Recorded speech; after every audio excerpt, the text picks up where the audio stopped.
Have you ever wondered where all your money goes at the end of the month? It's a question that has probably crossed your mind more than once, and it's an important one to ask. Money management is a vital skill that isn't taught in schools, but it's something we all need to master to achieve financial stability. It's not just about paying bills on time or avoiding debt. It's about understanding how to allocate your resources effectively and how to make your money work for you. In this video, we're going to help you answer that burning question. We'll provide a step-by-step guide to better managing your money, from creating a budget blueprint to tracking your spending, and even learning how to save and invest.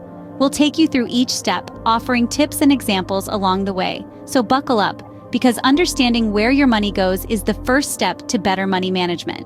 It all starts with a plan, a budget to be precise.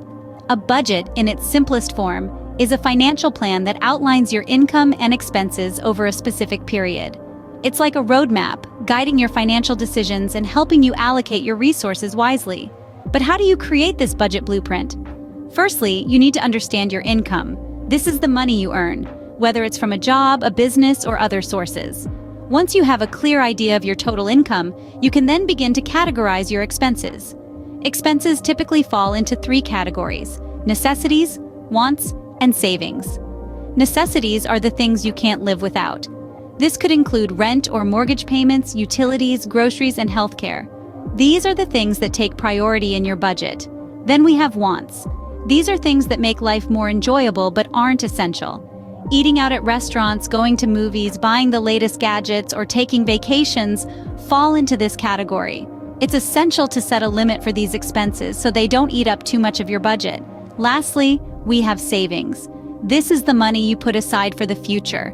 It could be for an emergency fund, retirement, or for big-ticket purchases like a car or house.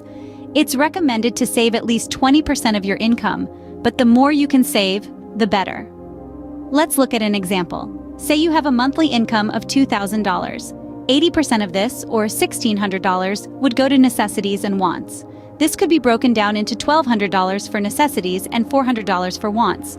The remaining 20%, or $400, would go into savings. Remember, these are just guidelines. The actual percentages would depend on your unique circumstances and financial goals. The key is to find a balance that works for you and stick to it. A well-planned budget provides a clear picture of where your money should go. It's your financial game plan, your roadmap to financial freedom. It's not always easy, but with discipline and consistency, a budget can be your ticket to a secure and stress-free financial future. Now that you have a budget, it's time to track your spending.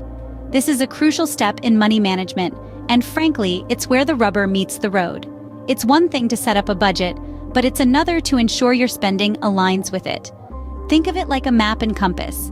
Your budget is the map, showing you where you want to go, and tracking your spending is the compass, ensuring you're heading in the right direction. If you're not tracking your expenses, you might find yourself lost in a forest of unnecessary purchases, wondering where all your money went. So, how do you track your spending? There are a couple of ways to do this. One of the easiest and most efficient ways is by using a budgeting app. These apps are designed to make tracking your expenses as simple as possible. You just input your purchases and let the app do the rest. It categorizes your spending, tracks it against your budget, and even provides insights into your spending habits. But maybe you're a bit more old school, and that's okay too. You can keep a spending diary, jot down everything you spend money on, from that morning coffee to the monthly rent. This method requires more effort, but gives you a tangible record of your spending, which can be a powerful tool in understanding and altering your habits. Now here's the trickiest part: adjusting your spending habits. This step is necessary when your expenses don't align with your budget. Perhaps you're spending too much on dining out, or you've noticed a considerable chunk of your money is going towards online shopping. It's time to trim those expenses. Not eliminate, but trim. Remember, the goal is not about depriving yourself, but about making smarter decisions with your money.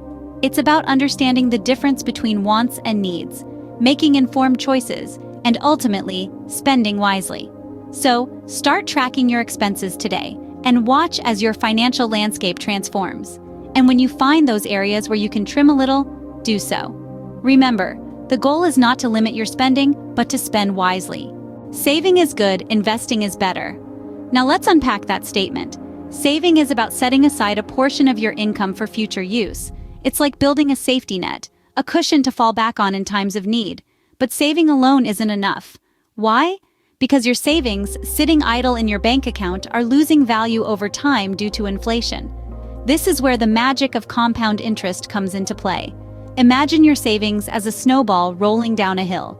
As it rolls, it gathers more snow, becoming bigger and bigger. That's how compound interest works. Your money earns interest, and then that interest earns interest, and so on. It's a powerful tool that can help your savings grow exponentially over time. But we can take this a step further with investing. Investing is like planting a seed. It may take time to grow, but once it does, it can provide you with a steady stream of income.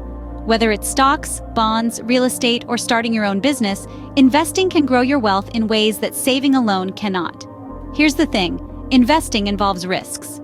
But with proper research, a diversified portfolio, and a long-term perspective, these risks can be managed. In summary, saving gives you a safety net, compound interest makes your savings grow, and investing can multiply your wealth.